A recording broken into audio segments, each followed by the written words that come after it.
Hello, welcome to day 50 of 75 days of hard challenge. Oh my god, ഇന്ന് 50ാമത്തെ ദിവസമാണ് and I M literally loving this routine.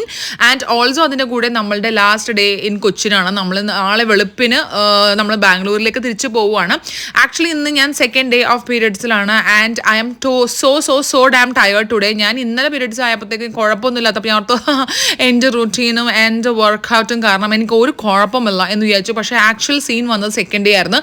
Literally എനിക്ക് ഉച്ച വരെ എണീറ്റിരിക്കാൻ പോലും പറ്റാത്ത അവസ്ഥയായിരുന്നു. ടയേർഡ്നെസ് ആയിരുന്നു കേട്ടോ, അതാണ് മെയിൻ സംഭവം. പിന്നെ ഈ പിള്ളേർ വന്നിട്ട് എന്നെ കയ്യും കാലൊക്കെ പിടിച്ചത് കൊണ്ട് നമ്മൾ കുറച്ച് നേരം സ്നേക്ക് ആൻഡ് ലാഡർ എന്ന് കളിച്ചു. അങ്ങനെ കുറച്ച് മൈൻഡ് ഡൈവേർട്ട് ആവട്ടെ, എണീറ്റിരിക്കാൻ വേണ്ടി ഒരു റീസൺ വേണമല്ലോ എന്ന് ചോദിച്ച് കുറച്ച് പപ്പായൊക്കെ കഴിച്ചുകൊണ്ട് നമ്മൾ കുറച്ച് നേരം കളിച്ചു പിള്ളേരുടെ കൂടെ. അതിനുശേഷം നമ്മുടെ ലഞ്ച് ഇതായിരുന്നു കേട്ടോ. അപ്പോൾ ലഞ്ചൊക്കെ നന്നായിട്ട് കഴിച്ചതിന് ശേഷം ഒരു കണക്കിനാണ് കേട്ടോ ഞാൻ എണീറ്റൊക്കെ ഇരുന്ന് കഴിച്ചത്. അപ്പോൾ കഴിച്ച് വാവയ്ക്കും കൊടുത്തതിന് ശേഷം ഞാൻ എഴഞ്ഞ് മുകളിലെത്തി. എന്നിട്ട് എൻ്റെ 49th ഡേൻ്റെ വീഡിയോ എഡിറ്റ് ചെയ്തുകൊണ്ടിരിക്കുകയാണ്. നാളെ ഏർലി മോർണിംഗ് സ്റ്റാർട്ട് ചെയ്യേണ്ടത് കൊണ്ട് തന്നെ പാക്കിംഗ് ഉണ്ടായിരുന്നു. അതിൻ്റെ അതുപോലെ തന്നെ കുറച്ച് പഴയ ഡ്രസ്സസും ബുക്സൊക്കെ എടുത്ത് കളയുന്ന കുറച്ച് പരിപാടി ഉണ്ടായിരുന്നു. എനിക്ക് അല്ലെങ്കിലുള്ള സൂക്കറ്റാണ്, വളരെ ടയർഡാകുമ്പോൾ കൂടുതൽ പണി ചെയ്യുന്നത്. എന്നെ പോലെ ആരെങ്കിലും കമൻറ്റ് ചെയ്യണേ.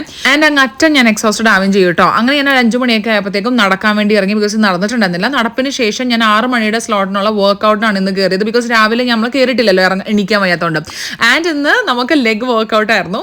അപ്പോൾ പീരിയഡ്സിൻ്റെ സെക്കൻഡ് ഡേന് ലെഗ് വർക്കൗട്ട് ചെയ്യാൻ പറ്റുമോ സക്കീർ ബൈക്ക്? എന്നാൽ എനിക്ക് പറ്റും. ഞാൻ വളരെ സന്തോഷത്തോടെ ലെഗ് വർക്കൗട്ട് ചെയ്യും. ആൻഡ് ഫുള്ളും ആദ്യം ഞാൻ നമ്മുടെ ഔട്ട്ഡോർ വർക്കൗട്ട് വെച്ച് സ്റ്റാർട്ട് ചെയ്തു. പക്ഷേ ഇരുട്ടായി, ഒരു 6:30 കഴിഞ്ഞപ്പോൾ അങ്ങറ്റ ഇരുട്ടായി. അപ്പോൾ ഞാൻ അകത്തേക്ക് ഷിഫ്റ്റ് ചെയ്തു കേട്ടോ. അങ്ങനെ നമ്മുടെ അടിപൊളി ലെഗ് വർക്കൗട്ടും സ്ട്രെച്ചിങ് ഒക്കെ കഴിഞ്ഞതിന് ശേഷം ഉണ്ണിക്കുട്ടിയുടെ വക സ്പെഷ്യൽ പ്രോട്ടീൻ ഷേക്ക് കലക്കലാണ് ഇപ്പോൾ നിങ്ങൾ കണ്ടുകൊണ്ടിരിക്കുന്നത്. കലക്കി കുലക്കി ഇതൊക്കെ നമുക്ക് ചെയ്തു തരുമ്പോൾ നല്ല രസമല്ലേ, ഭയങ്കര ക്യൂട്ടാണല്ലോ. അപ്പോൾ അങ്ങനെ പ്രോട്ടീൻ ഷേക്കൊക്കെ കുടിച്ചതിന് ശേഷം ഞാൻ പോയിട്ട് കുളിച്ചു. അപ്പോഴാണ് ഞാൻ എണീറ്റൊന്ന് ഫ്രഷ് ആയത്. കുളിച്ചതിന് ശേഷം എൻ്റെ ഹെയർ കട്ട് ചെയ്തതിന് ശേഷം ആദ്യമായിട്ട് ഹെയർ വാഷ് ചെയ്തതാണ് എന്നിട്ടോ. പിന്നെ പ്രോട്ടീൻ ആവശ്യത്തിന് അധികം കിട്ടാത്തത് കൊണ്ട് ഞങ്ങൾ രാത്രി ഡിന്നറിന് ഷവായാണ് വാങ്ങിയത്. പക്ഷെ നമ്മൾ TNTന്ന് കഴിച്ച ഷവായിന് അത്രയും ടേസ്റ്റ് ഒന്നും ഉണ്ടായിരുന്നില്ല കേട്ടോ. ഇന്ന് ഡിന്നർ കഴിച്ചതിന് ശേഷം ഞാൻ നേരെ പോയി എൻ്റെ ഗ്രാറ്റിറ്റ്യൂഡ് ജേർണലിംഗ് ചെയ്തു. ബിക്കോസ് നമുക്ക് നേരത്തെ കിടന്ന് ഉറങ്ങാനുള്ളതാണ്. ബിക്കോസ് നമുക്ക് നാളെ രാവിലെ 4 മണിക്ക് എണീറ്റിട്ട് ഒരു 4:45 ഇറങ്ങാനുള്ളതാണ്. അപ്പോൾ ചാച്ച ബൈ, ടേക്ക് കെയർ.